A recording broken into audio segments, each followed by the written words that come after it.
Random House Audio presents The Heavy, A Mother, a Daughter, a Diet, a Memoir by Dara-Lynn Weiss, read for you by Amanda Tepe, with an introduction read by the author. To paraphrase Tolstoy, all healthy weight kids are alike, and every overweight child is overweight in his or her own way. What follows is my family's story. Some names, including those of my family members, and identifying details have been changed. Conversations, events, and quotations have been reconstructed to the best of my recollection. Other people involved in the story, including my daughter Bebe, will have their own perspectives on things that likely differ from mine. This book represents my personal experience and my particular point of view. Dara-Lynn Weiss. Introduction. It was a picture-perfect autumn Saturday. I was walking hand-in-hand with my daughter Bebe on a quiet downtown block dotted with cute boutiques and trendy restaurants. Suddenly, something in a store window stopped me dead in my tracks. "Oh my God," I muttered breathlessly. Following my gaze, Bebe squeezed my hand tight. We stood still for a minute, taking in the sight before us. Row upon row of pastel-hued, buttercream-frosted, expertly decorated cupcakes. Some had cute little flower appliques, others bore a playful smattering of sprinkles. They were beautiful. "Can I have one?" Bea asked. "No," I answered quickly. A mother's reflex based on any number of ingrained, good parenting tenets, setting limits, the avoidance of sugary processed foods, and protecting her appetite for dinner among them. "Share one?" she ventured. Well played, Bea. With those words, she had turned a kid's innocent request into an opportunity for mother-daughter bonding. A chance to connect over our shared love of, obsession with, the indisputably empty calories of cupcakes. Once I was cut in on the deal, I saw the value of the proposition. I grinned at her, and we giddily went inside. We feasted our eyes on the contents of the display case. Chocolate frosted, red velvet, or classic vanilla? I didn't even have to ask. Classic vanilla, obviously. Where cupcakes are concerned, Bea and I are invariably on the same page, and vanilla is our shared favorite. I bought one. I took the cupcake from the woman behind the counter and handed it down to Bea for the first bite. Her big brown eyes widened and her lips parted in an expectant smile, revealing a prominently missing front tooth. I watched the crumbs collect on her lips as her teeth sank into the thick layer of frosting and down through the fluffy wall of cake. My turn. I closed my eyes for a second, savoring the flavor of the delectable treat, but more so, the exquisite pleasure of spending time with this delightful child. At nearly 7 years old, she still thought most of my stupid jokes were funny, and the unself-conscious abandon with which she emitted her hearty laugh made me try all the harder to provoke it. At nearly 7 years old, she still generously shared what was on her mind, and I never knew what amazing, hilarious, fascinating thing she might say next. At nearly 7 years old, Bea was so easy to please. Why would I begrudge her this simple delight? If passers-by had looked into that cupcake shop window, they would have seen a gleeful little girl enjoying a sweet bite of childhood, and a mother happily aglow in the small experience. If they had children themselves, they might have recognized the kind of ineffable, joyful moment that makes parenting so special. But our idyll was about to end. Chapter 1. The pediatrician walked briskly into the examining room, grabbed the folder from the pocket on the door, and looked at the chart. Bea sat on the examining table in her underwear, her arms crossed over her body. "She's 4'4" and 93 pounds, the doctor read. Like all observations she'd made about Bea's health during the previous 7 years, this one was made matter-of-factly, almost breezily. But I knew what was coming. "I need to get some help with her weight," I said, preempting the inevitable reprobation. "I think it's time," the doctor agreed. This was a moment I'd dreaded, and now that it had arrived, my heart sank. I'd chided myself about Bea's eating in the months leading to this annual checkup.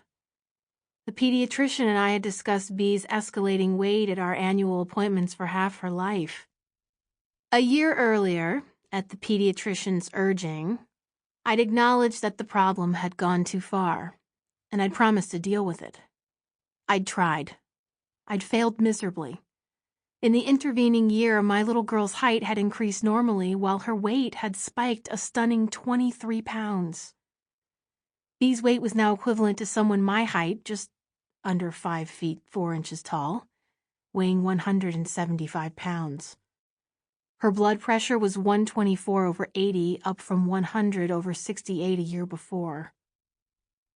There was something about seeing those numbers written into Bee's permanent health record that triggered something primal in me. My reaction was the same as if I'd been told Bee had a potentially fatal allergy or diabetes. Her weight pattern was no longer a simple parenting hurdle. It was a medical crisis. Something was threatening Bee's health, and I needed to protect her. I needed to figure out how to make the change happen. If I can look back through time and pinpoint the moment I sat up straight and buckled down, it was then. I knew that I couldn't let my own hang-ups, more on those later, my parenting shortcomings, plenty of those, my fears of screwing Bee up, always, my concern about other people's reactions, ingrained, hard to ignore, and the overwhelming difficulty of the task stand in the way of helping Bee become a happy, healthy child. I didn't want my daughter to suffer the health hazards, the emotional pain, the social stigma of being overweight. The buck had to stop there, even if Bee was only 7 years old.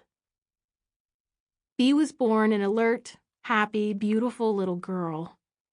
She was healthy and met every milestone of physical and intellectual development heralded in the baby books on or before schedule. My only disappointment when she was a baby was that she wasn't a bit chunkier. The first grandchild born to my parents was my niece, at that point the single fattest baby I'd ever seen, and she was scrumptious. Giant eyes with never-ending lashes, blinking languidly onto tumescent cheeks. Her sausage-link arms and gargantuan thighs were a total delight. We all wanted to bite her rotund belly, which no shirt seemed able to contain, and on which she rested her chubby hands with Buddha-like calm. Then she grew into a healthy weight child, and her infant deliciousness was just a cute little footnote. So I'll admit that, at first, I was the tiniest bit let down that Bee's limbs didn't wrinkle with excess adipose tissue and that her stomach was flat. Bee had barely been around a year when her brother David was born. They were pretty easy kids. Bee in particular had a maturity and easygoing nature that made my husband Jeff and me suspect we were getting off easy in the parenting department. She didn't cry much. She was a reliably good play date.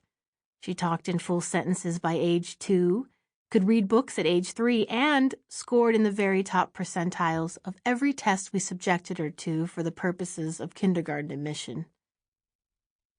At home, her unabashed goofiness, often exhibited in improvised dances and high-volume singing, made her little brother laugh so hard he'd nearly choke. She was game for anything and would get excited about even mundane activities, such as drugstore shopping or pushing someone's baby in a stroller.